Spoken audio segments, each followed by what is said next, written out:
All right, so we're back here on the season finale of Overreaction Monday. I cannot believe that the entire regular season is over, but we're here. What's going on, Mo? What's up, bro? I mean, yo, we're at the end of the season, bro. Like I it's know, man. regular season is over, playoffs.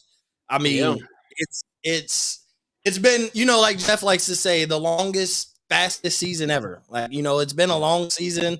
A lot has gone on. It's been a very weird season, but like we're here. It's the playoffs. There's not at this point, you know what I'm saying? There's not really many overreactions unless we get some upsets. Like if the Eagles beat the Bucks or the Raiders end up beating the Bengals. Like the true those are probably the only true upset matchups in the playoffs that pretty we could see. much. Is it really an upset if the 49ers beat the Cowboys? I wouldn't say it's an upset. I mean, they're the Definitely. favorite, but they Yeah, have, I think they got the lowest outside, bro. Their spread is lower right now than the Rams and Cardinals. yeah. Like, so I wouldn't Which, say that's an upset. That's like the closest projected game right now is the Cowboys 49ers. So I think that's a game that could yeah. go either way. I just hope it goes in our favor. Oh yeah, absolutely. I know on your end, absolutely. That's what Yeah, you're here to like play for. You want to survive and advance at this point. It's no you lose, you done. we at And like least you gotta said, win one. Like Dallas has to win one. As good as the season they had, I think they've even exceeded expectations a little bit better than we thought they would be. They got to win one. Like you got to win a playoff game. Even though Dak has won one against Russell Wilson and went, had a first round bye. Like get the monkey off your back, get it going. Like allow yourself to play Tampa Bay and Tampa and give yourself a close game where you just happen to lose to the GOAT or beat the GOAT and get to that NFC Championship game. Like get over that hump of like, yeah, they're good enough to make the playoffs and then they don't go. Like that's all I'm asking for. Just win the game. That's it. yeah, it's gonna be some great wild card matchups this Yeah, week. it is. Definitely, it's gonna definitely be very very fun. So so essentially, 14 teams did make it to the I'm saying NBA NFL postseason. Then there was 16 that well, it was the rest of us. I put that way, it's the rest of us. And couple teams, it was Black Monday. It was a Black Monday in the NFL once again. So we have at this point several openings in the NFL official. We also knew yesterday about Vic Fangio being fired for the Broncos. We also had Mike Zimmer's fired with the Vikings, and then also Matt Nagy. And the surprise of the day, Brian Flores getting fired today on Black Friday. So the firings that we've had so far today and yesterday, which one I obviously would come to you as a surprise? Which one was the surprise to you? I mean, it has to be Flores, right? Like all the other guys, we knew there were rumblings of them possibly getting fired if they don't do this or that. I'm not surprised, Fangio. I thought maybe he gets another year, but I'm not surprised. I'm not surprised Zimmer's fired. We knew Nagy was being fired. We called for his job, Justin Fields' first start. Like it looked like he set him up. We knew that was coming. I think he knew it as much as he wanted to deny it. We knew like this was his last year. It's got to be Brian Flores, right? Like you've just fired a coach who last year missed the playoffs but went 10-6. People forget about that. And then Yeah. this year, started off 1-7, terrible, right? But won 8 of his last 9 games. The first couple, the first part of the season, Tua was out. You had to do it with Jacoby Brissett. The defense looked bad at one point, and that was like, man, all these playmakers you got on defense, all these guys you paid. You're a defensive-minded coach. Your defense looked bad. So at like 1-7, we're like, man, Flores, I think it all depended on what happened with Deshaun Watson. Could he make a trade for Deshaun Watson in the middle of the season? Obviously, you didn't really want to take that chance giving up the capital that you'd have to give up when you don't know his future. But then, like, I know winning 8 of the 9 games. First off, they went 2-0 against New England. That has to matter. If we don't want to give them credit for winning the first game of the season against New England, because New England started off bad as well. Like, this was a game I really didn't think Miami was going to win. I mean, I just felt like Bill Belichick was not trying to roll into the playoffs off a loss. Like, I think he was trying to roll in with some momentum. They're matched up against Buffalo. But Flores being fired, it's not fair. Like, Yeah. I Yeah. don't, and I hate to hit on this sometimes, but at the same time, like, bro, we're two black men, bro. Like, Yeah. we're not afforded the same Yeah. opportunities and 3 years, you had 2 winning seasons. You took over a dumpster fire of a team, and you did have 2 winning seasons. You missed the playoffs both years. You missed the playoffs at 10-6. That's so unfortunate, but that is not your fault. Like, when you go 10-6, like, that's a playoff team. So, like, it's frustrating because, like, you know what I'm saying? He did not get the opportunity that I feel like he should have got. Like, you should have – he should have had another year, whether it was because now you gave up essentially possibly getting Deshaun Watson because he wanted to play for Brian Flores, or what we're hearing. Like, now it might be harder to swing a trade for Deshaun Watson. I think there were some improvements from Tua where can he really be your franchise guy and can you win a Super Bowl? No. But can you make the playoffs with Tua? I think so. Like, they were a game away essentially, or things rolling their way from making it this year. They went 10-6, last year and just happened to miss the playoffs. So you can make the playoffs, but how many quarterbacks are in the league to where you're firing a coach because you're like, you know what? We got a guy who can't make us, who can't get us to the Super Bowl. Like, how many coaches and how many quarterbacks are you confident in that they can take that leap? Like, if that's the case, Mike McCarthy should be gone because I don't think anybody's confident that he could get the Cowboys to the Super Bowl. Like, as talented as that roster is, I think he's been holding us back, and that's been pointed out time and time this year. So that's the most surprising fire. Like, all the other guys, we've seen it coming. We heard, rumblings throughout the year. Even Zimmer, like, that's another, like, you have a talented roster and you just haven't been able to put it together. I know injuries play a factor, but when you do have a Kirk Cousins who's a really good quarterback, when you do have a Dalvin Cook who's top 3 at worst, one of the top 3 running backs in the league, has a case to be the best. Obviously, Jonathan Taylor, Derrick Henry. I think that Dalvin Cook, CMC conversation, Alvin Kamara, I think those, and Nick Chubb, those round out like your top 5 to 6 backs. You have Justin Jefferson, who we know what he did as a rookie, and Adam Thielen. Like, you had so many weapons offensively, and then you had just enough playmakers defensively that there was, like, no excuse to be losing close game after close game, playing inconsistent.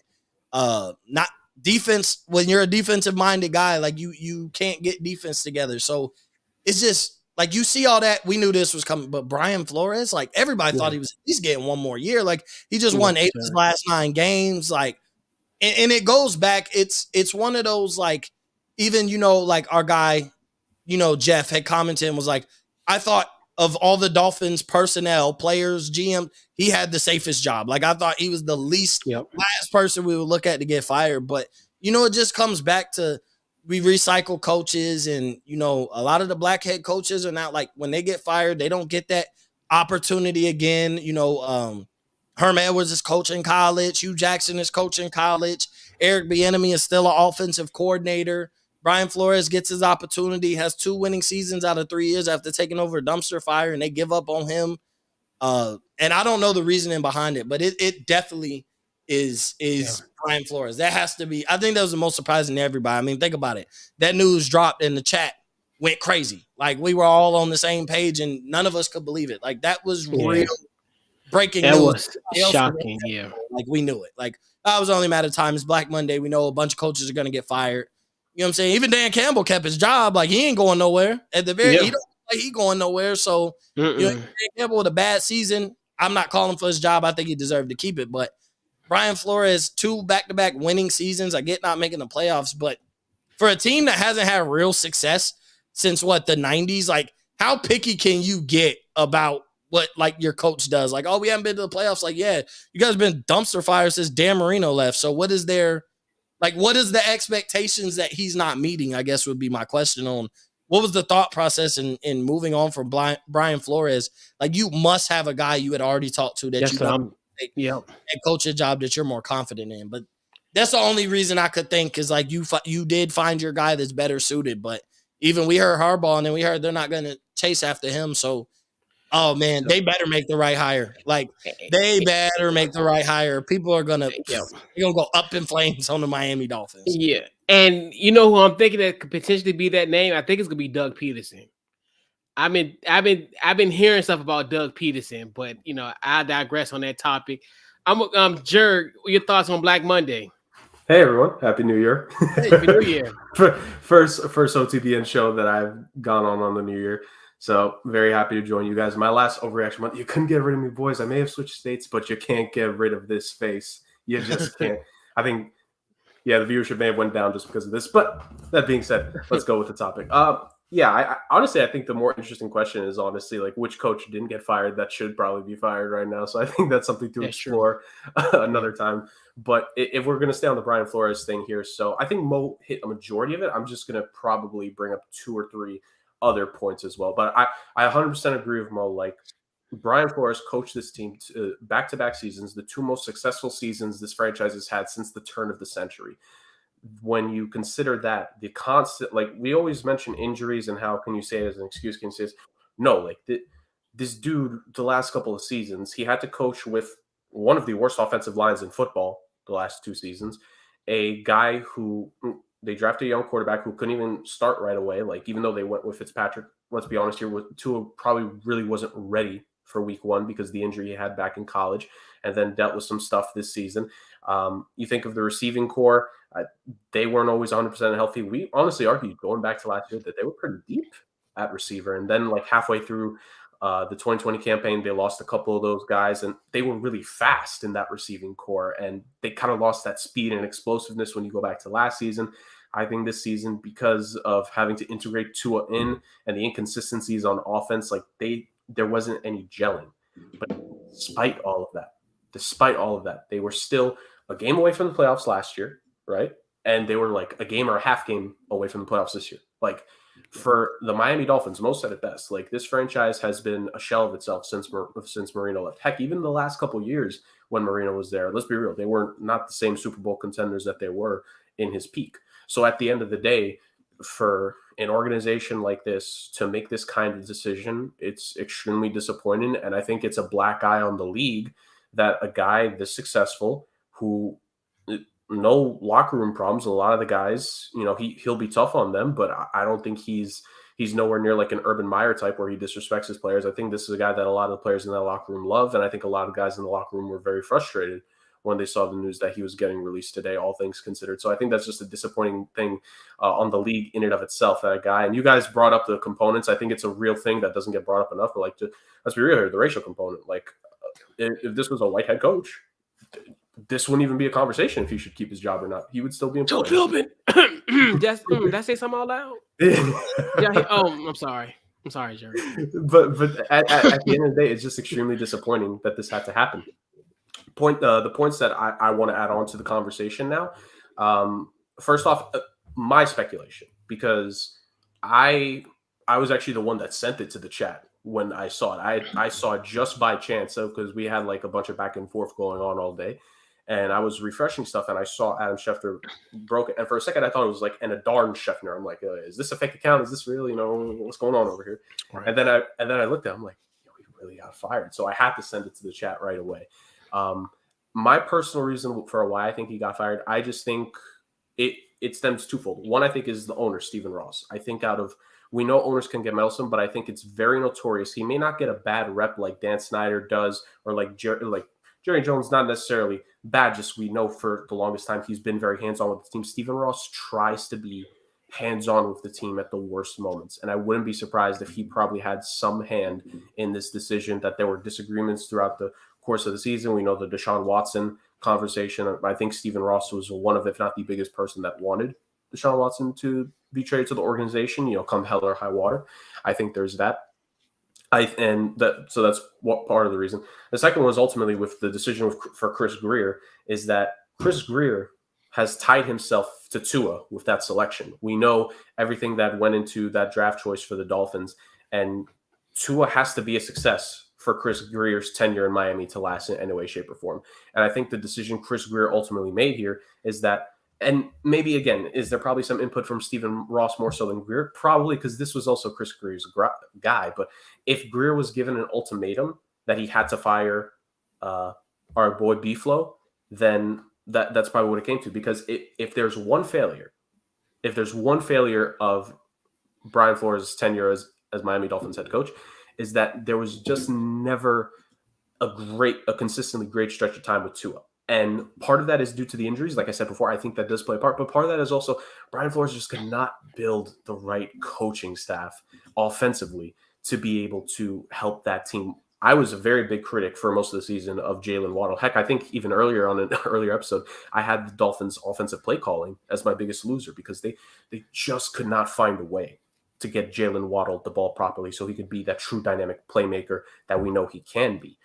It was looking like Jarvis Landry's years where it's like he'd get one catch, he could for 3 yards, and then he has to be the one to make the play happen. And if he doesn't, it'll be just one catch for 3 yards.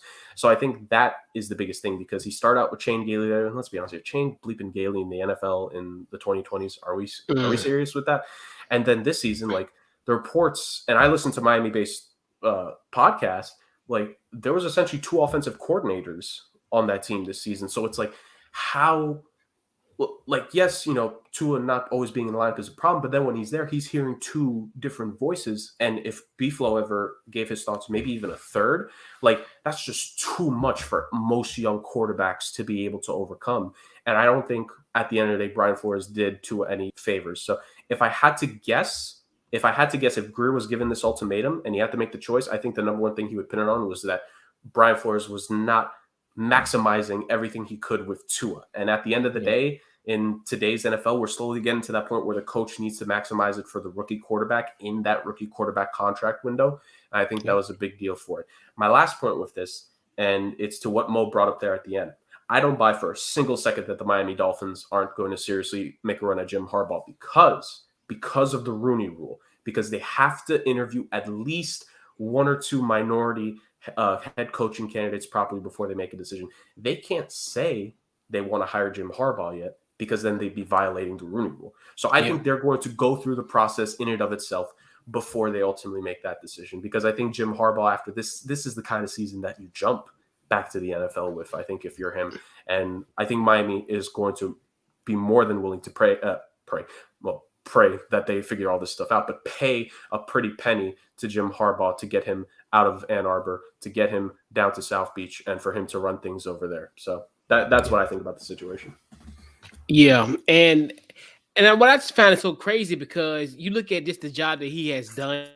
You know, he inherited a terrible team that we looked at might have been one of the worst football teams that we thought on paper, that 2019 Dolphin team, and they won 5 games.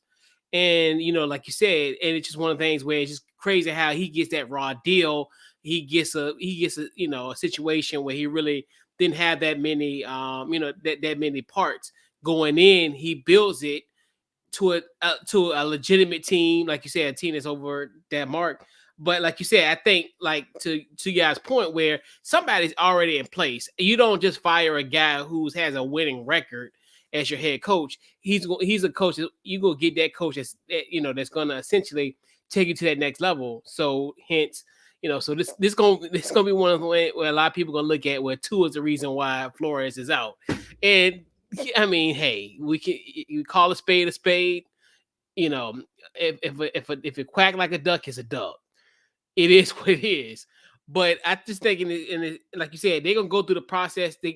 Like you said, they can't really like show their hand, because obviously they show their hand, then you know they gonna probably forfeit picks down the road or all kinds of stuff. All type of compensation might be lost going their way. So yeah, I think out of all of them, out of all of those, I think it was Brian Flores. I definitely did not expect him. And it's crazy because I remember it all kind of came like in a flurry. And then they had Brian Flores. Like, what? Like, how did he get fired out of everybody? Like, and there's so many guys that still have one at this current time. It still ain't over, but what's I funny, still Coach, think is there's that going to be some firings. We were talking about the Vikings firing Spielman for a good bit in the chat before the Flores news came down. And we were talking about how the fact that it was shocking that Minnesota did that and all this, that he the fact that he was the GM, because I think I saw the Spielman news before the Pace news. And then I'm like, how the hell does Ryan Pace have a job? And then the Pace news came, and I'm like, oh. Right, exactly. Because I knew I was like, you got to get rid of both. And that's one thing, too, I think a lot of teams fail to make that mistake, too. And, you know, hey, if the GM gets fired, the coach need to go with him as well, and vice versa, because it's just I hate that they do that. Even though it worked, I usually hate when Arizona used to do that, because remember Steve Klein is still there, and I was like, how he fire Steve Wilkes after 1 year and still can do it all over again? In most cases, You don't get that leeway. Never. But luckily it worked out in his favor for now. But generally, when it comes to a GM, you stuck with that coach. Right. So, well, I don't know. I think we're seeing more of a trend recently where most GMs do get 2 coaches to make things work. It used to be that way, right? It used to be that way where they were like, locked up. And I always think that's the best process. But we know how the NFL, they always try to reinvent the wheel, but we all know what really works. Like, I think you see like why San Francisco is good. You got to point the finger. Like, somebody always has to push blame somewhere else. So, like, if you fire the GM as an organization, like, what you can't do is, like, especially now, social media and everything, all eyes are on these organizations all the time.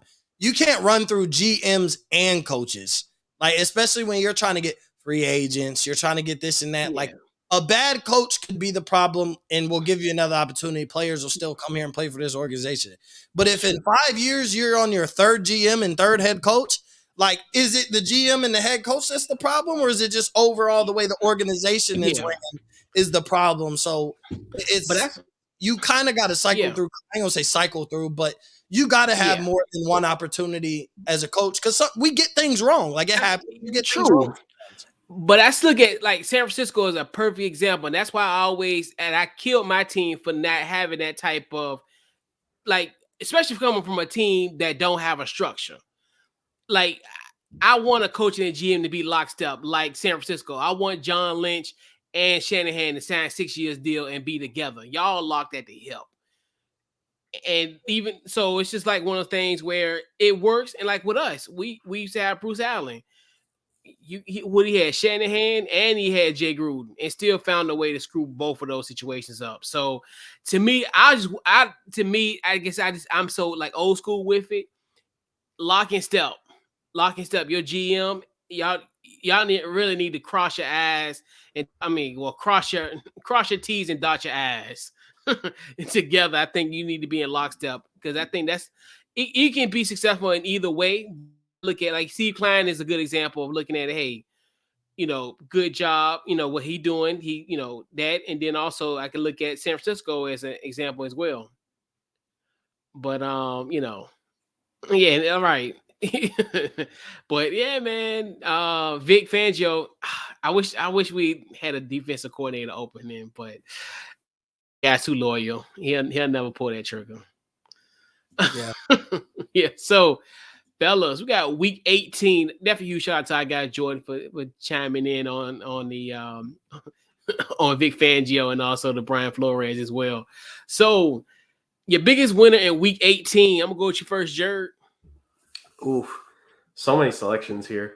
Oh yeah. So, you know what the funny part is? Like, I'm not gonna go with the obvious ones here, because I like finding the comedy in this stuff sometimes, and I like finding the low key joy in it.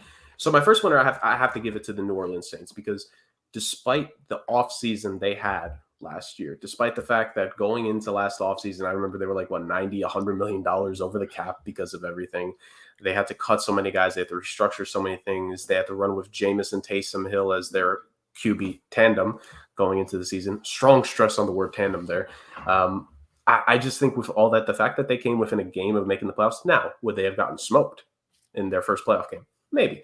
But I do think the Saints deserve a little bit of props here for the fact that they were just able to get to this point. Now, subsequently, another winner I have would be the San Francisco 49ers, because, like, they kind of were in Miami's situation. Not as bad of a start. They weren't 1-7, but they were below 500, close to halfway through the season. And it really started at week 10, that first Rams victory, and they just went on this run of just, winning game after game after game. And it was just getting to, and they got a little bit of help because the NFC, like, as the season went on, the lower parts of the NFC playoff picture, some of those teams were really falling off. But San Fran, they overcame things. They played supreme football on both, especially the defensive side of the ball at times. Like, they looked really, really good. And at the end of the day, they're in the playoffs now. And you guys kind of alluded to it first. Like, I think the two closest wild card games of this upcoming weekend, it's San Francisco, Dallas is one of the two, because San Francisco is a legitimate team that, when healthy, like, you don't want to see them. And now you got to see them as your first playoff game. I think that's rough. I think that's really unlucky for Dak, Dallas, and all of them boys. That's one of the two close games for me in the wild card. And then on the AFC side, to me, just it's a toss up between the Bengals and the Raiders as of now. Shout out to the Raiders, by the way. Shout out to Derek Carr, man. That dude deserves the world right now. He does. And my last winner, shout out to Derek Carr, a little bit of a sprinkle winner there. And my last winner, the Jacksonville Jaguars, because I love chaos, because I love the memes and the chaos the Jags gave us, to the point where we were waiting for that Raiders-Chargers game to be able to end in a tie. Just that chef's kiss on the end of the season right there. And back-to-back Tank Bowl champions. Just you gotta love a good Tank Bowl. In the Tank Bowl, huh? Yeah, big time. Shout out to the Jags. Shout out to Thad and them. And I've edited some VOs of some of these like top picks coming into this draft, man. And it's why I asked that earlier. Like, who do you want? Aiden Hutchinson, Kayvon Thibodeau. That Thibodeau guy. When I edited a VO of him, I was just in awe. I had to stop for like a good 2 minutes of what I was editing. Like, yo, this kid is just nasty with it. So Jacksonville has a chance at a really good prospect in this draft. So I got to give him props there. Yeah, big time. Who your biggest winner this week, Mo? Well, I'm gonna go. Biggest winners of the season are the Raiders. Like, if we wrap up and we could talk about all these other teams, some of these teams had playoff expectations anyway. How many teams? I mean, when they started off, the Raiders had every reason to be a bad team this year. Like, they did everything wrong except lose their quarterback to injury. Literally, you lost your coach. Do we want to call him a star wide receiver or not? But a focal point emerging young guy that people kind of raised their eyebrows when they picked and whatever. But an important part, his situation happened. Then you get another player who got DUI after a win, which turned out that it wasn't really a DUI, but still, like in Raiders fashion, like what can go wrong will go wrong with the Vegas Raiders. And through all that, you play in a meaningful Week 18 game that it came to the point where it wasn't a win and you're in, because that was going into Sunday. It was basically winning you're in. And then, clearly the Colts screwed that one up. So therefore, like, the Raiders could have tied, but they won the game. And so they are now in the playoffs. And so that's a testament to, the interim head coach stepping in. That's a testament to Derek Carr and his leadership for keeping those guys focused and keeping those guys engaged in the season and not just falling off the wasteland and basically becoming, competing for a top-notch draft pick. Like, let's stay competitive. He's gotten them guys rolling. They missed Darren Waller for multiple weeks, and they still were able to get the job done. Josh Jacobs was out a couple weeks. Like, they've had every excuse. Jonathan Abram goes out for the season again. Like, they've literally just had every excuse. And then shout out to Max Crosby. Okay, he's absolutely amazing. Just want to throw his name out there because we've talked all year about TJ Watt and Michael Parsons and Aaron Donald and Trayvon Diggs, Myles Garrett. Max Crosby is a baller. Okay, and he's in that. Maybe he's at the bottom of that tier, but he's in that tier with those guys and his impact on the defensive side of the ball. He's gotten after the quarterback. He's put over 100 quarterback pressures on quarterbacks this year, which actually led the NFL. Shout out to PFF for that stat. And then my other winner is the Pittsburgh Steelers. Like, an emotional past 2 weeks. We thought this was it for Big Ben. He's able to reach into the playoffs. We kind of thought his last home game, like, we knew how emotional that was, and it is going to be his last home game. Like, that was his last home game. They're not going to be playing at home, unfortunately, in the playoffs. They're done. There's no world where they get there. Like, if the Steelers play a home playoff game, I know something. They get there. I don't even think they could get there. I don't even think there's a way. They would 17. It would never happen. No. There's no way. So obviously he played his last home game, but for them to make the playoffs, like with Big Ben being basically fried at this point, like he's done, his career is over. Great career, Hall of Famer, on the field, whatever.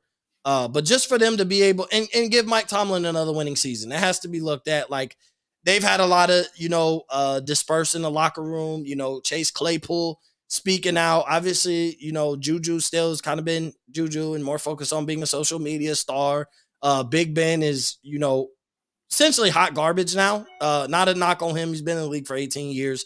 Najee Harris was a bright spot for that team behind that terrible offensive line. Obviously, the bright spot of bright spots was probably the defensive player of the year in TJ Watt, and how amazing he would play. So I got to give it to the Raiders for being able to make the playoffs with every excuse to be a piss poor team and let everything fall.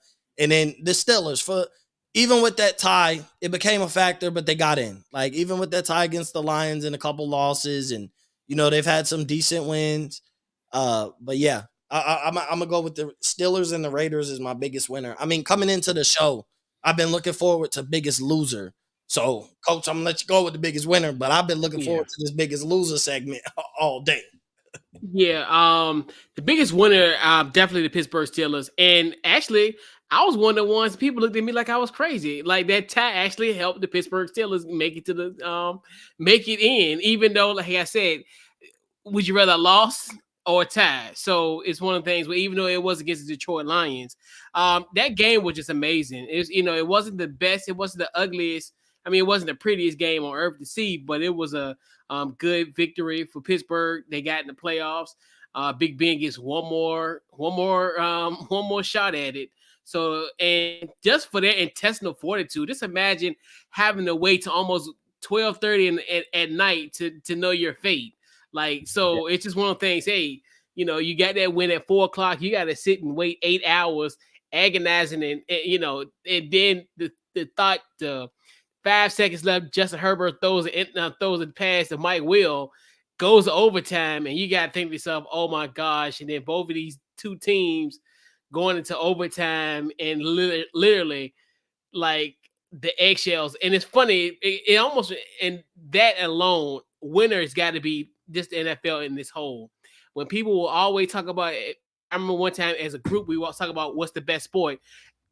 It's got to be the National Football League. What happened in Week 18? We had great games. They all lived up to the hype.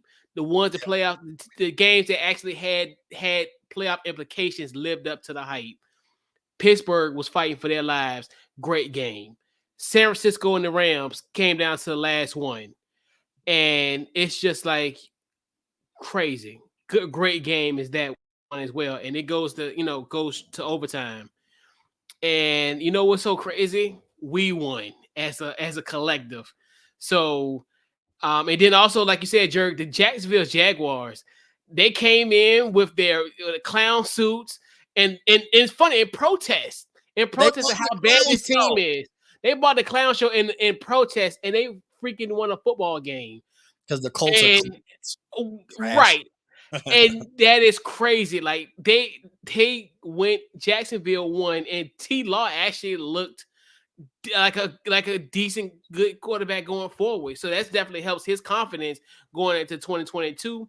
And whoever they bring offensively, or as far as their head coach, this could be a good sign for Jacksonville. So who's to say? Definitely interesting. And then also the Raiders. I think what they've gone through. Just everything. I mean, they went through literally 2 years worth of almost, sometimes you can think about a decade worth of issues this year. And it's funny because we always said with the Raiders after Thanksgiving, just cancel them out, right? So for them to persevere and actually make the playoffs, something that we kind of envisioned the team was going to do for the last 3 years.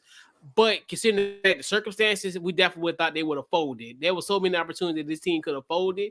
But it started in Indianapolis. So segue, guys. I would kind of skip it a little bit. So the biggest loser, I'm gonna go with you first, Mo, because I kind of gave you the alley hoop, and I'm ready for you to. So I'm gonna throw. Anybody listening, y'all are not gonna believe who I'm gonna say is the biggest loser. It's not the Colts. It's not the Chargers. It's not Stu for being a Colts fan. My co-host on draft. It's none of that. It's the Green Bay Packers. The Green Bay Packers are the biggest loser. Now, bear with me. How can they be biggest losers? They're the 1 seed in the NFC. They're probably the Super Bowl favorite. Go on. Out of the NFC. But you know where they lost? Because they put Jordan Love on the field to look bad once again, which means now you have to get on your knees and pray and beg Aaron Rodgers to stay because you are in no predicament to be even halfway decent if Aaron Rodgers decides to leave the Green Bay Packers. Because let me tell you what the Packers did, right? Aaron Rodgers comes in there. Defensively, could have played better. The Lions look good, whatever. That's not on Aaron Rodgers. But he comes and sets the tone. He plays the first half, plays absolutely amazing. Actually, he played so amazing that his quarterback rating was 135.6. Almost flawless. 14 of 18, 138 yards, 2 touchdowns. He got sacked 3 times, but 135.6 on his quarterback rating. Second half, we're losing. This is the time for the Green Bay Packers, and I think they were looking forward to this, to being able to keep Aaron Rodgers and put Jordan Love on display against one of the worst teams in the league to up his trade value. And you know what he did? He crapped the bed. He couldn't get it done because you read his stats, 10 for 17, 134 yards and a touchdown. If I stop there, you'd be like, man, you know what? There's probably some promise. But guess what he decided to do? He threw 2 interceptions. He also threw 2 interceptions and couldn't lead the Green Bay Packers on a comeback victory in a spot where basically this was a tryout for his next team, or for the Green Bay Packers to say, if we move on from Aaron Rodgers, the young prospect that we drafted, we're in good hands. He's getting better. He's improving. No, the Green Bay Packers are the biggest loser because you know who it reverts back to? I didn't really want to say who the biggest winner was because I didn't want to ruin who my biggest loser was, but Aaron Rodgers. Because Aaron Rodgers was rightfully correct on being upset at the pick. I've defended Jordan Love. I've held hope on him. Not that he would be better than Aaron Rodgers, but that like maybe he could be good somewhere else and the Packers just screwed up drafting him. He could go somewhere else. They trade him. But now he has no trade value. A former first-round pick 2 years ago literally has 0 trade value. You might be able to get a 5th or 6th round pick if you're lucky for him. At the end of the day, you might have to cut him. And if Aaron Rodgers decides to leave, then you're going to go in the dumps unless you pick up a quarterback elsewhere or you draft one of these rookies this year, which I don't see happening. I don't see Aaron Rodgers leaving. But now you have a first-round quarterback that literally has no value. You know the last time we saw that? Josh Rosen. We see where he's at. Like, that's the last time we saw a first-round quarterback after a couple years have literally 0 trade value. And so the Packers have to be kicking themselves in the butt. Now, granted, they have so many good things going on this season. They're not thinking about that. But they're going to have to address that situation at some point.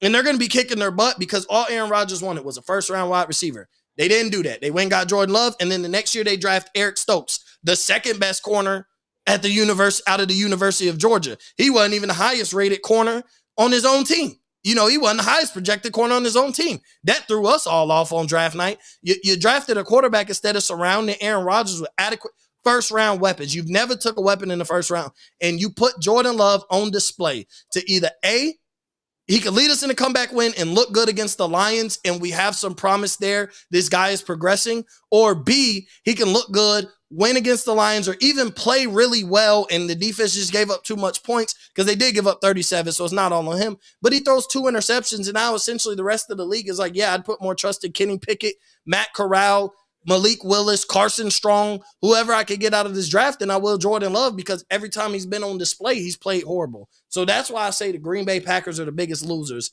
because that pick has it's aged poorly, and it's aged in Aaron Rodgers' favor, and it's aged poorly on the Green Bay Packers. So that's why I say they're the biggest loser. I've been looking forward to go on that small rant all day since Coach put this out. I'm sorry. Jordan Love, I still got love for you, but that's why I told everybody they're going to love my biggest loser. I was hitting that. The simple fact, you put him on display against the Detroit Lions, bring us back, show us what you got, show us what you're worth, and he still screwed it up. Screwed it up against Kansas City, but we let that ride. We're like, he's not that guy. I defended him there because it is Kansas City at the end of the day. Like, he didn't look great. They still ended up winning. No, they lost 10-7. They lost. Yeah, they didn't. So, but it was Kansas City. You give him a little bit of the benefit of the doubt. You start picking at the things he did well and don't worry about the things he did bad. But then now you get a whole second half, and you knew this time was coming. You knew you were playing this game, 100%. I know Rodgers and them said they were playing, but they had nothing to play for. You knew you were coming in this game. there's nobody that'll tell me, oh, yeah, but he probably had no idea. He was in the game plans to play in the second half, probably the second quarter on. Definitely the second half, Aaron Rodgers was on fire, and you weren't prepared. You weren't ready. You couldn't get the job done against one of the worst defenses in the league. So now, even if the Packers look to move on from you, what value do they get from them? Like now, essentially, years later, you look at who they passed up on at wide receiver specifically in that draft, and you look at what they're going to get for him coming into this offseason if they decide to move on from him, you get absolutely nothing. You wasted a first-round pick in a window for Aaron Rodgers where he's trying to win you another Super Bowl. And you wasted a first-round pick, and it was put on display at 1 o'clock when there were no good games on, essentially, outside. Everybody was watching the Colts and Jags, but then people probably started flicking because like, oh, man, the Packers and Lions are going tick for tack with touchdowns. At least there's some type of excitement, and you know, you crap the bed. Like, so the Packers are the biggest losers, or we could say just simply Jordan Love, but those are the biggest losers. Yeah.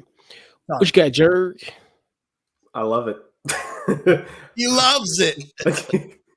I've been saying for half a decade that franchise is going to be useless. They're going to be the new Cleveland Browns when Aaron Rodgers leaves. And that second half just epitomized every single thing, and Mo just summed it up beautifully, I must say. So, well done.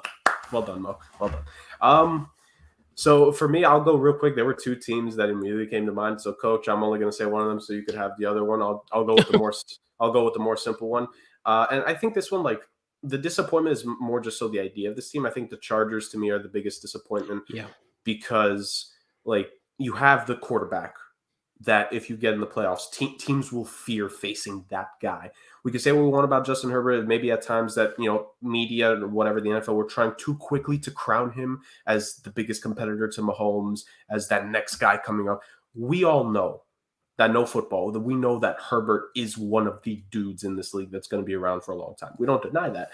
And for him to just miss out on the playoffs this year, like it's pretty heartbreaking. The question we'll call it. Now, Staley, we must say this, even with the very poor decision-making at the end of that game, like we know that Staley was easily a good coach coming in, and they had some really good moments this year. I just think inconsistency bit them way more often than it did other teams. I think of the inconsistencies with like the Cincinnati Bengals, it just bit the Bengals a little bit less than it did Justin Herbert this time around. So, Chargers in general, but especially Herbert. So I just think at the end of the day, like Herbert's not perfect by any means, but he did all he could to win that game. Let's be real here. And it was the coach and the defense that gave it up at the very end. Like that's not something you could pin on the kid himself. So I think that's just, they're losers because to me, the disappointment, we're not going to get to see Justin Herbert in the playoffs this year, because I would have loved to have seen him, especially because had they won the game, I don't remember off the top of my head if they would have gotten in as the 6th or the 7th seed, but had they gotten in as the 7th seed, it would have been 6. Yeah, okay, I think they would have went to Buffalo. Yeah. Like I forget off the top of my head, but like had the Chargers somehow been able to be the 7th seed, then we would have seen Mahomes Herbert in the wild card. Like that is a dream. I think if they won, they would have been the 7th seed in the Chiefs. Yeah. Like that would have been a dream scenario for the NFL to have had that as a wild card game. So the fact that we get to miss out on that for a playoff game like this, I think playoffs, it sucks because those two have really gone tit for tat so far in their career games against one another. I just think it's a big blow for the league in general. So the Chargers, based off of pure results, like we're just looking on Sunday by itself, I think the Chargers are my biggest loser. Now, if I'm expanding it a little bit here and I'm including today, then by far the Giants are my biggest loser here. How the heck do you not like? I mean, they get a little win because Gettleman retired, so bye-bye. I'm not really going to be too bad on him. You know, I don't want to bully an old man on the way out, so, you know, he can ride off in retirement. But how do you not fire Joe Judge? There is literally zero reason to keep that man around. I think once the new GM comes in, then they're going to fire him. I think that's what it is. Only hope. That's what I'm assuming why he hasn't got fired yet. He don't make it through next season. He don't make it through. But I actually want to keep him. Well, I know you guys want to keep him. I like him. I Joe really Judge, like him. I love his bulletin board material. The rest of the NFC East is the biggest winners for Joe Judge staying in New York. Philly, Washington, and Dallas are the biggest winners for knowing that the Giants have the worst quarterback and the worst coach. But I think the new GM probably gonna clean house. I would go on assumption because I think they probably gonna let the GM make that decision. At least that quarterback for sure. We know Jones is out. But if they don't hire a new GM right away, Like, do you clean house right away because are there other candidates that are out there willing, or do you let Joe Judge sit on the hot seat, fire him midway through the season because he won't succeed, interim head coach, whoever it is, and then look at your coaching candidates next year? Because if you don't hire a new GM right now, like, you're going to lose out on some coaching candidates. But that's what I'm thinking. Okay, to me, the key to success, I always say, get your GM first, and then they let them take care of who they're hiring. Now, I'm going on the assumption that they probably will because they knew Gettleman was going to be gone and he was going to retire anyway. They kind of had some time to kind of, to know that he's leaving. So you're hoping that the Giants are doing their due diligence as far as trying to get a GM. And then from there, let that GM make that call. So, like you said, I think he might be a casualty as far as a Black Monday casualty, maybe Black Thursday. What I mean, I'm just saying, in general, just going forward.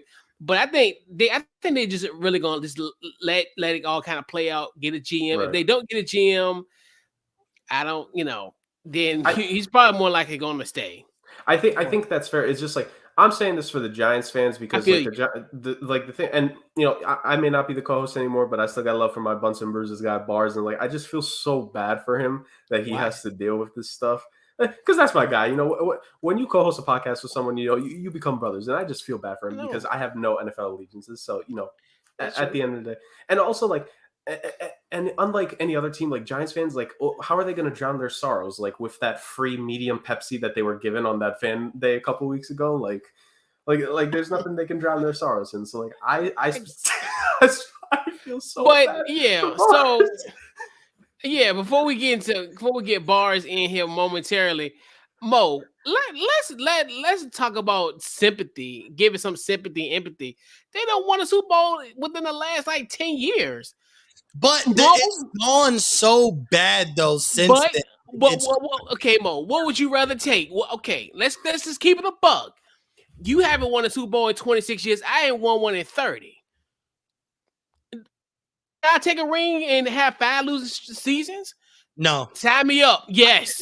I can't deal with that. No, I can't deal with 5 straight years of being a loser.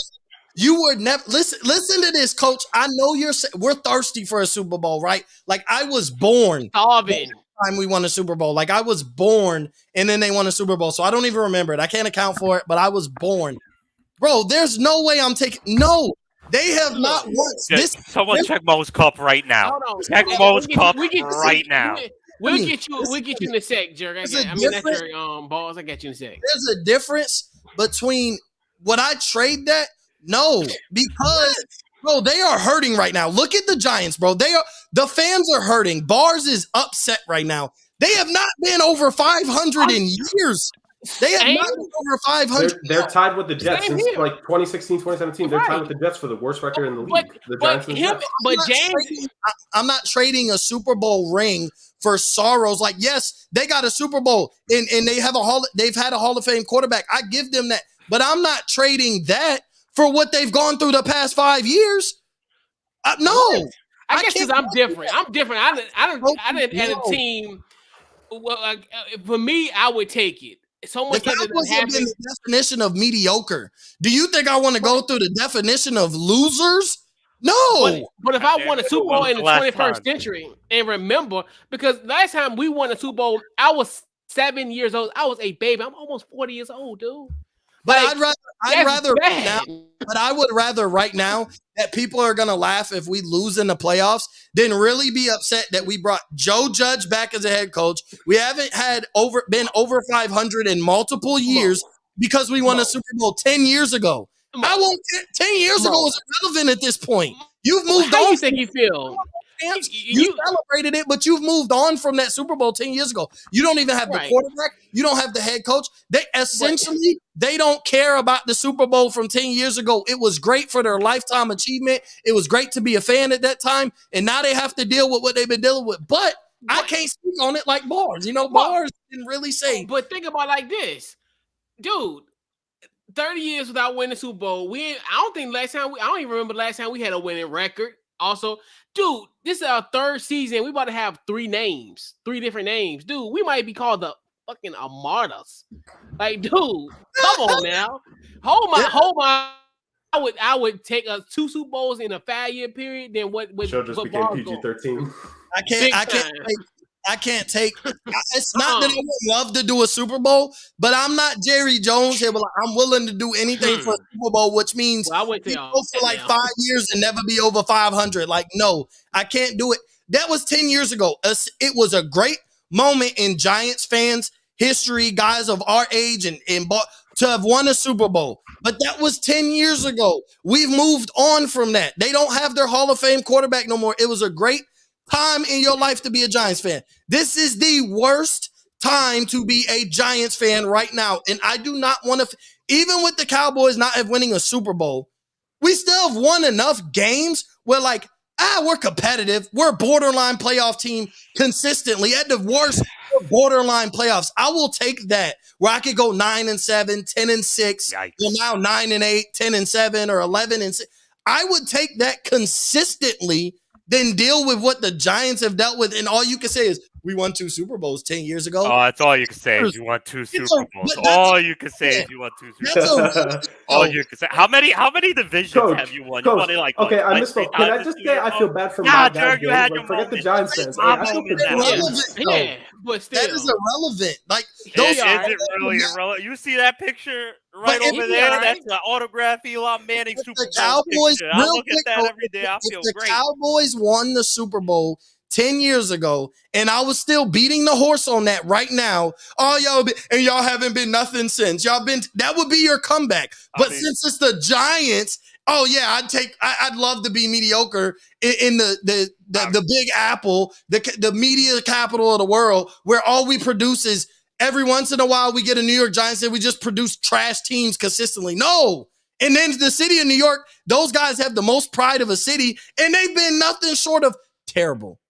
As a city. Pride in the city, and we're the last ones to win a championship in this city. Thank you very much. And that's something everyone in New York will mention. You can say we're terrible. It don't matter. You can say that as much as you want. But what I'm hearing right now is the talk of a straight loser. I'd rather be mediocre than be a champion and suck.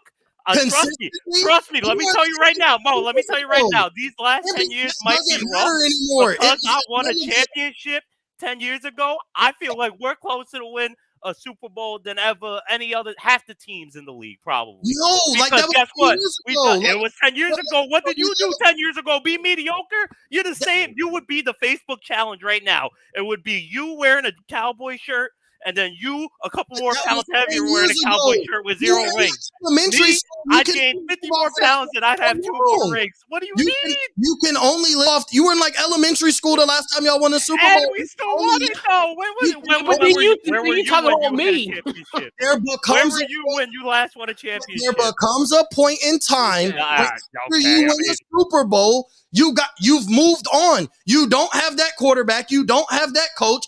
Ever since then, y'all have been absolutely horrible. Let's just be honest. That's fine. Ever since then, we've still won 2 more championships. So live in the past. Mediocre team. Live in the all past. I'm hearing. The past 10 years, New York has been an underachieving city. All right, congrats. You won the division and you haven't even won the conference. Make it to the Super Bowl. Make it to the Super Bowl. 10 years ago. You can tell me. It doesn't matter. We've done more in 10 years since you guys ever done. Like, where have you been the last 10 years? You haven't done more in 10 years than we've ever done, so stop that. Mediocre. You haven't done more in 10 years than we've ever done. And so where are your championships? You won the division, 4 times maybe? What have you guys done? Been mediocre. You won the division. And you're okay with y'all being trash and not being over 500 the past 5 years. You're That's okay. Fine. I got to go for a race. Have you ever been okay with being a loser? Have you ever been a race? I'm okay being a loser. You're okay being mediocre. I'm a champion. You're not. What are you talking about, Mo? You've accepted being a loser. You've accepted being mediocre. You have accepted being mediocre. I don't get how that's better. Being a loser. I'm telling you right now. The only team that's been worse than y'all is the New York Jets, but you've accepted they've been just as bad as us. I'm a fucking fan, and I'll admit that you accepted that because when you were you won a Super Bowl. What have you guys done? What have you done? Been mediocre? You're talking about 10 years ago. That's irrelevant. Who cares? We're the biggest losers today. Who cares? 15 years, we're the fucking best winners of the division. Sorry for my language. I like that. The last 15 years, Bro, we are the best team in the entire NFL. If we're just gonna live off the past, then whether we do 10 years, 25 years, 30 years, if you guys get knocked out of the playoffs in one round, what does it matter that you've been mediocre this whole time? So 25 years.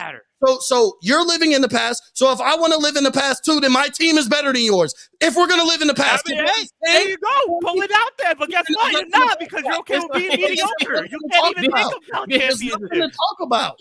When I tell people the NFC, we different. We different. I've been telling y'all since the beginning of time.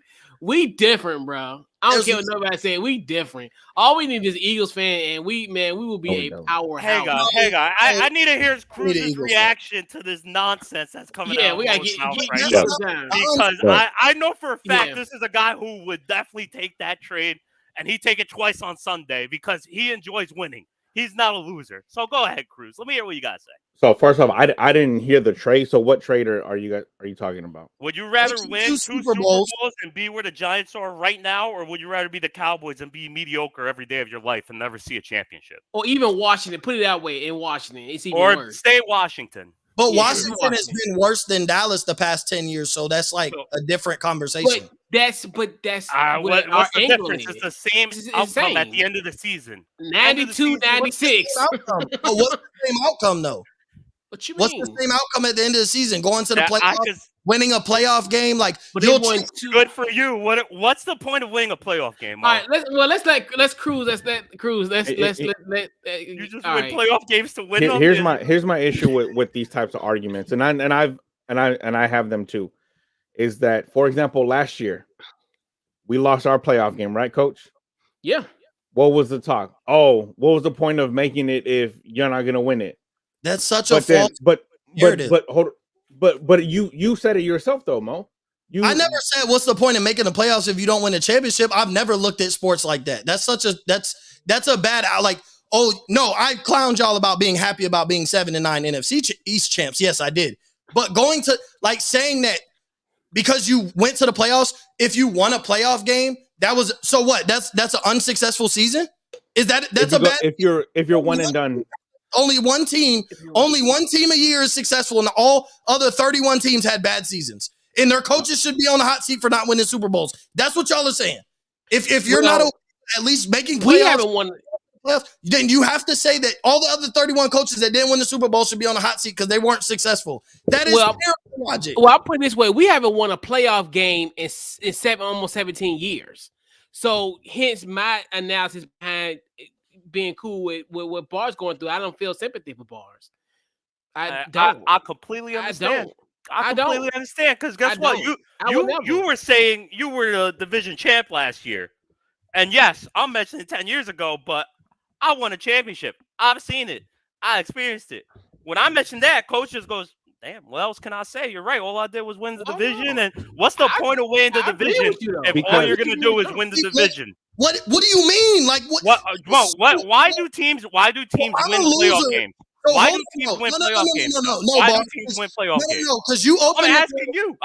Why do teams win playoff games? There can only be one winner in each playoff game. So you said you're saying it. There can only be one champion, right? So what's the point? So you said that I have a loser mentality. Yes, Kobe right now is shaking his head, looking at you. That is exactly what's happening, because he's like, you don't want to win a championship? Well, you can't say that every team that doesn't win a championship was not successful. You play to win the game. The whole point is you go for rings. Why would I want to win a playoff game if it means I'm going to end up being nowhere? That's what teams who had success 10 years ago now, well, you know what? Because we had done it before, we're okay with being trash because we're just as equivalent as the teams that make. Because I got 2 championships.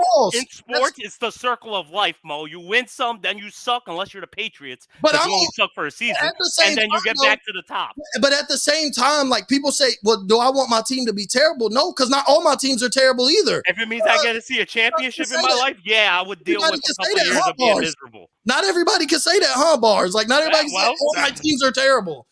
Like, not everybody can say that, but I can be okay with the Cowboys winning the division, winning a playoff game. Like, I'll take that consistently as opposed to saying we won a championship 10 years ago, and since then we haven't made the playoffs. Since then, we're an absolutely terrible team. Since then, we've never been above 500 for 5 years. Like, I'm okay with that because, like, my other teams win, and we still have had success. If Dallas doesn't win the playoff, you won the division championship. That's not a failure of a season. That's not like, oh, we failed and we absolutely sucked. No, but losers will say, you're right home on the couch with us, so you guys are no more successful than us. Like, no, that's terrible. I mean, going into the season. That's what I'm saying this week. Watch your mouth, Mo. And that's what they told us last week. Going into this season, did the Cowboys go, I hope we could win a playoff game, or were they looked at as Super Bowl contenders? So if you're looked at, you were quiet for a good second there, Mo. Answer the question. Were they looked like they were going to be Super Bowl contenders, or was it God? I hope they win the division and win a playoff game. That's a step. We're not just going to jump from a team that missed the playoffs to a Super Bowl team. We're not going to jump from we missed the playoffs, now we should win the Super Bowl. That's not always realistic. Not everybody gets Tom Brady to walk in their town either. You guys shouldn't even not made the playoffs last year. That was a losing season. You should have won that easily because everyone handed it to you. You know what? Oh yeah, my mistake. I forgot that got injured. My mistake. I'm in an emotion. I'm in a glass case of emotion right now. All right. I apologize. I forgot that got hurt. But regardless, what I'm saying is, I would not trade the past. I would not trade 5 seasons where I haven't spent over 500 because I won a Super Bowl 10 years ago. So you mean to tell me I'm going to live off 10 years ago, and then now I'm just going to not even be close to competitive year in and year out? But I could tell you I won, bro. And the whole thing is, it's all great because it's the Giants, right? But if the Cowboys were in this predicament and we won 2 Super Bowls 10 years ago, I'm gonna put my shoe on your shoe on my foot, right? If this was the Dallas Cowboys and I was sitting here talking about 10 years ago, but we've been haven't been over 500 in the past 5 years, you would beat the same drum I'm beating. You would literally beat the same drum I'm beating. Y'all been terrible since. What have you done since? Yeah, you could say you had. I would, but I wouldn't be beating the drum of I'd rather be mediocre than being terrible and not seeing the championship. Like in the last 10 years. In the seasons that you've said like mediocre, right? We went 10-6 and made the playoffs. We went 13-3 and had a first round bye. We won the division again, and maybe we'll win the playoffs. I'm not ready to. You won a conference game? I'm just curious because I'm hearing you won a playoff game. I haven't heard an extra step after that. But you're living off of 10 years. You're Marvin Lewis right now. That's who you are, bro. You are Marvin Lewis. You're living okay off of with having a 9-9, 9-8, whatever it might be season. Bro, you're living off a prideful city that absolutely sucks in sports in this day and age. Let's just be honest. I mean, I am, but guess what? I've seen a championship earlier than you have, Mo. It's simple as that. I can say here's the thing, though. Another sport. So what's the difference? Like, you're saying I mean, the difference is this overreaction Monday. This is now you've accepted being a loser. Now you were a winner. You once were a winner, so now you're okay with being a loser. That's what you've said. That's flat out what you said. I was once a winner, so now I'm okay with being an all-time loser. It's the circle of life, Mo. No, what goes up must come down. Simple as that. No, because first of all, 10 years ago was a very long time. Nobody from that Giants team is still on the team. It'd be different if let's say in 3 years Brady's still playing, Mike Evans still playing. There's a few different changes, and Tampa Bay fans can still say, "Oh yeah," or even Philly fans can't even say it because they just won theirs 2-3 years ago, or however long ago it was. Nobody from that team is still on the team. If you are not a defending whatever, I don't think it's really relevant to live off of. Would I rather see 2 Super Bowls and then be garbage for the next 10? I don't know. I've never seen a Super Bowl, so honestly, a part of me would probably want to. But also at the same time, would I rather win consistently, division titles consistently? Yeah, a little bit, because we've won 3 division titles since I've basically been alive. So it could go either way, but at the same time, 10 years ago was a long time. I'm literally hitting my 10-year mark in the Navy in 20 days. I was in boot camp the last time Giants won a Super Bowl. That's called living in the past. Like, and that's something that we tell people don't do, but it's called living in the past. Like, yes, you won 2 Super Bowls. I'm giving you that. I'm not arguing about that. What I'm saying is, since those 2 Super Bowls, would I take what the Giants have been since then? No. And it's not even like the Giants have been remotely good. Bro, I was in high school. I was in high school 10 years ago, bro. Like literally, that was how long I've done so much. I was in high school 10 years ago. So was I. That time in life is irrelevant. Like we've all moved on from that time in life, except for our championships. We're gonna hold on to championships, but we've moved on from that whole portion of life 10 years ago. That's like if you come in and tell what you used. Man, I used to be this 10 years ago. Nobody cares. Like it's if I literally like, I was in high school. I was experience of being around and witnessing that. It's about the experience of witnessing that. That's the thing where I get it. I would take it the memories. It's all about your life. But it's now history.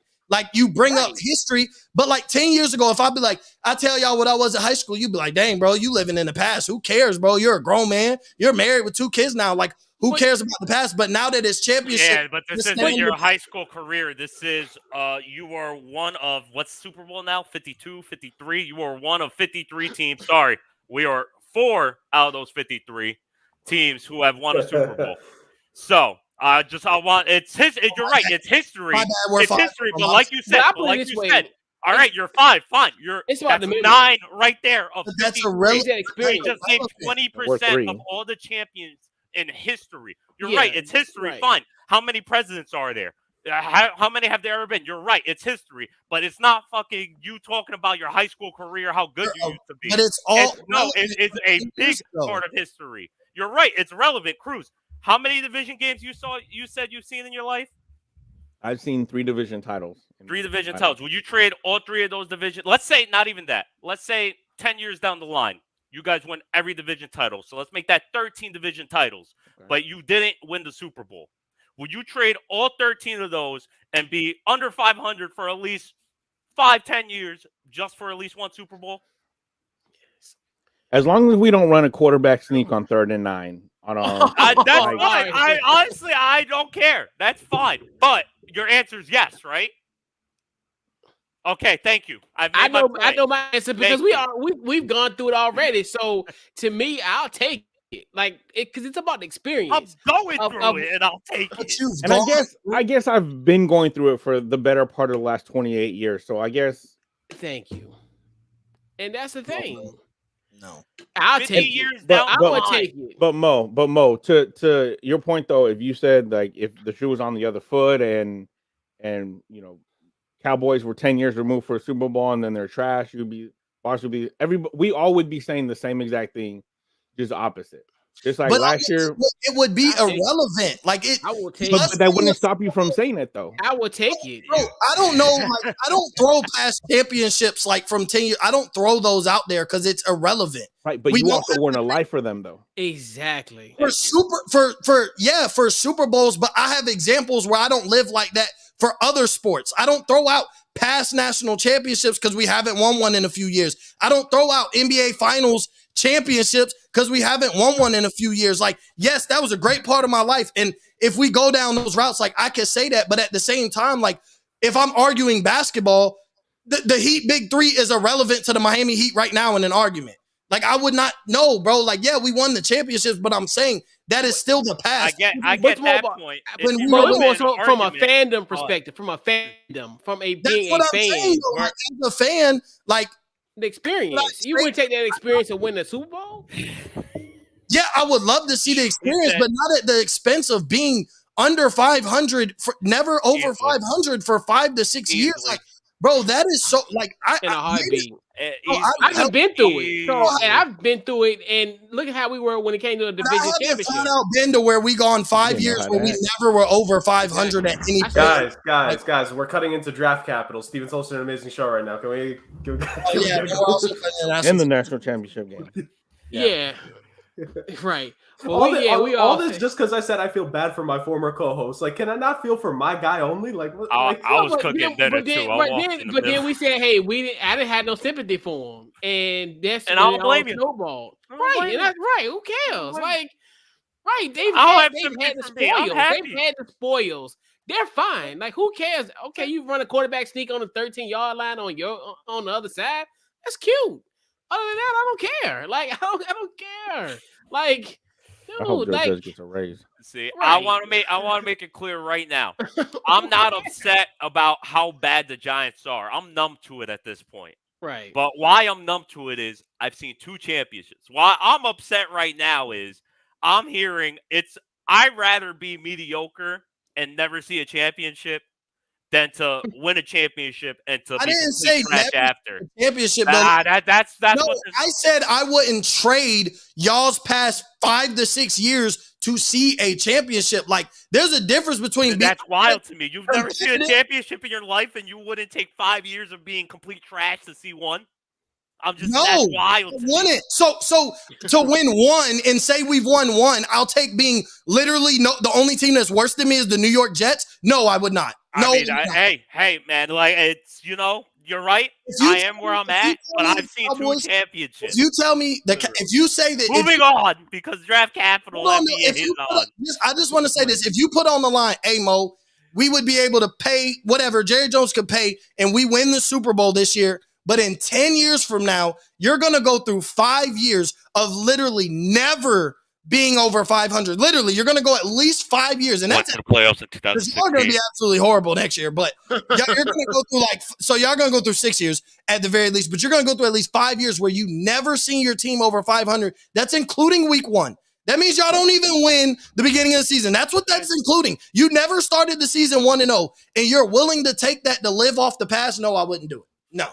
I'd rather be the way you're looking at it, though. You're saying it's the scoring update in the national championship game. Georgia, well, let's see. I think they're up. Yeah, 6-0 at this point. They scored already? Score. Yeah, so definitely a huge shout out to the Georgia Bulldogs. For the last 35 minutes.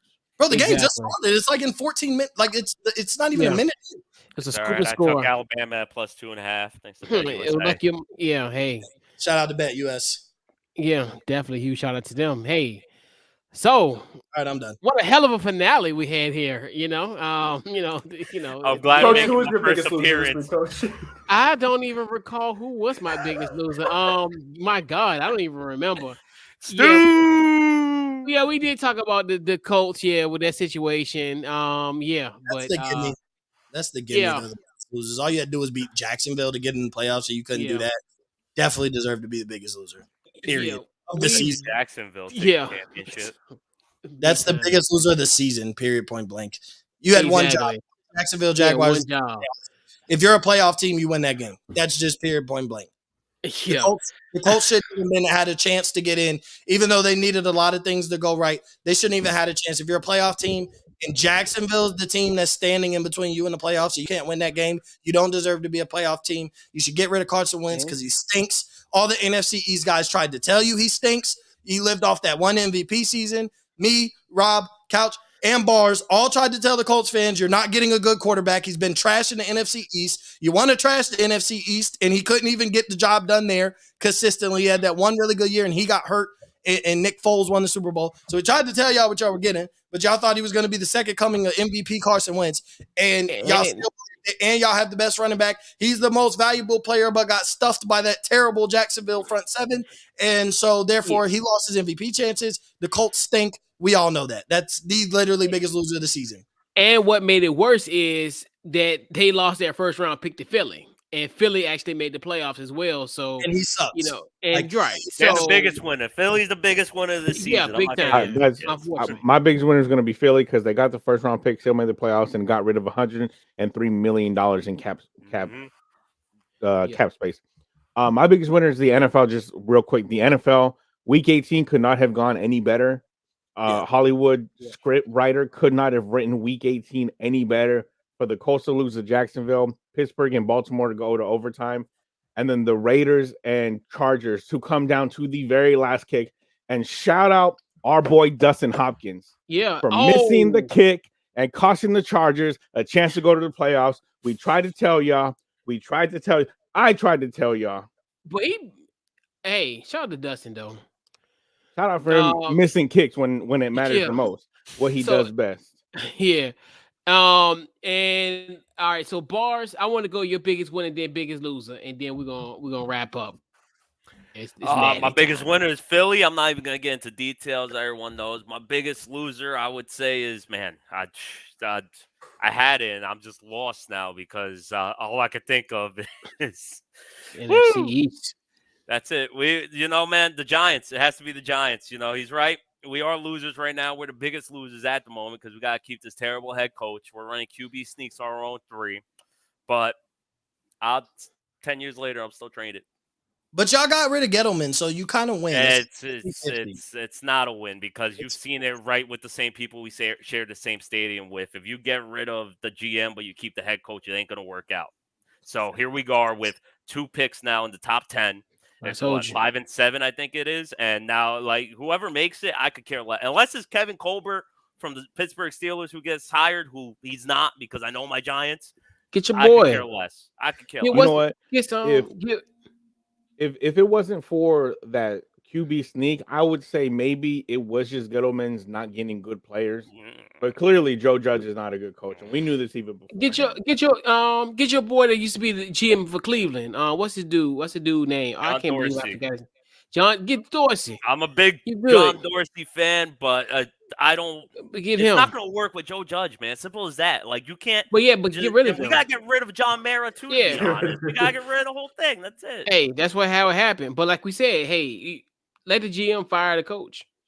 Essentially, the way the Giants work, it's not going to work like that. Exactly. I was commenting earlier. You didn't post any, but the Giants don't work like that, man. They're not going to hire the GM to fire the coach. It's just if they were going to let him go, they would have done. We let Jerry Reese go in the middle of a season. Who lets a GM go with games still left to play? I understand, he ain't doing much, but if the Giants ain't let him go yet, he's staying here, and that's the sad fact. But don't get it twisted. It was across the hall. They doing it right. Shout out to my guy. Shout out to my guy Joe Douglas, 804 in the building. Shout out to my guy Joe Douglas. They doing it right because they got rid of the head coach that they kept when they got the GM, right. And it took 2 extra years to get to where they are now. They could have been there earlier, but exactly. But shout out to Joe Douglas. So, fellas, let's put a bow on this year's Overreaction Monday. So I'm going around the horn, fellas. Social media and upcoming projects. What you got, boss? So it's used to be a 2-part show, Bunts and Bruises, baseball and hockey with the one and only Jerg right above me. But we're still here, Bunts and Bruises. We haven't had a couple shows since he left because when you lose a key piece like that, we're talking about a gold coat. He was the glue. He was the everything. But I'm going to hold it down. You got the young, Justin Herbert's here. He's about to tear it up. Simple as that. So, Bunts and Bruises. We're having our first show tomorrow. Been working hard. Got some crazy things popping. It's going to, unfortunately, it's going to take more of my personality instead of the intelligent Jerg personality. But we're going to have some fun tomorrow, guys. 7 p.m., Bunts and Bruises. And follow me on Twitter at Bars Talks. All right. Rob, what you got? Y'all already know you can find me, FNC Pod, on Twitter, Football and Chill Podcast on Facebook and Instagram. I have nothing big coming up this week. No Cruise Island on Wednesday. I have duty, so nothing in the near future, but definitely working on this pre-draft coverage. All right. Jerg, what you got? At JergK40, kind of like Var said, I'm not on BNB anymore because I have a ever-changing schedule. My days really vary week to week. So whenever I'm on OTVN, they really just assume that I don't have any work that day or the next day as well, unless it's unless I decide to make an exception. But yeah, no, I may not be on it anymore, but follow Bunts and Bruises. I know Bar's going to do great things there. Like the show's going to be just fine without him. I've been excited the whole time. I've been texting his fans like, when's BNB coming back? When's the baby coming back? So it's coming back soon, and I'm really excited to see it. Honestly, the show might do better now that my face is not going to be on it. I know the female demographic is like those ratings are going to increase that I'm off the show now. So you can say that at least, Bars. Yeah, Mo, what you got? Yeah, you can follow me at Mo _cheese15 on Twitter, Instagram, Up in Flames on Facebook, Instagram, and then make sure you tune in every Thursday at 8 p.m. Eastern. We're going to be doing Draft Capital NFL.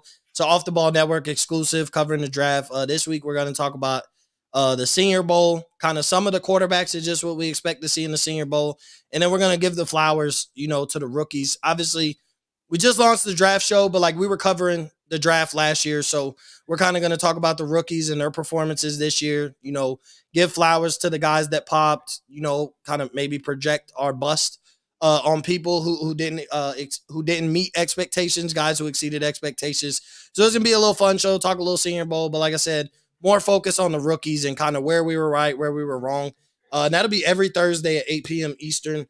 We got mock drafts coming. Stu just dropped his running back rankings. He's going to be dropping position rankings. I'll be right behind him at certain positions. I'm a guy of, I like certain positions and I don't like looking at others when I'm really like doing position rankings. That's just me though, but I'll be talking about the wide receivers, the corners, the quarterbacks. Y'all know the fun stuff, the good stuff, not the grit and grimy. I'm the, nice and pretty. So make sure you tune into that every Thursday. Obviously, all of y'all are going to be on at some point covering the draft. That's what we do. It's an Off the Ball Network thing. So make sure you check that out. All right. Absolutely. Facebook, Twitter, Instagram on the Couch Coach Live. Check out the Couch Coach Live podcast anywhere you get your podcast, Apple, Spotify. You're there. We're there everywhere. Got a show Wednesday, 8 o'clock Eastern Standard Time, another Couch Coach Live. So we'll probably talk a little NFL playoffs, also some coaching carousel stuff. Also, the Washington Football Guys podcast this Friday night, 8 o'clock Eastern Standard Time, with my guy Rob down there at the bottom. We'll put a wrap up the 2021 NFL season. We'll talk about some stuff there. Saturday, see you Sunday, 11 a.m. Eastern Standard Time. Get ready for our Super Wild Card Weekend preview. And definitely appreciate everybody for coming on and participating in Overreaction Monday for these past 18 weeks. I know we had a few bad weeks in between, but I know it's probably about 15, 16 weeks, whatever. But it is what it is. But once again, definitely appreciate everybody for once again having another great season of Overreaction Monday. And hey, it's a wrap. We're gonna see you guys in September for Overreaction Monday. And we are out. Appreciate everybody. We out.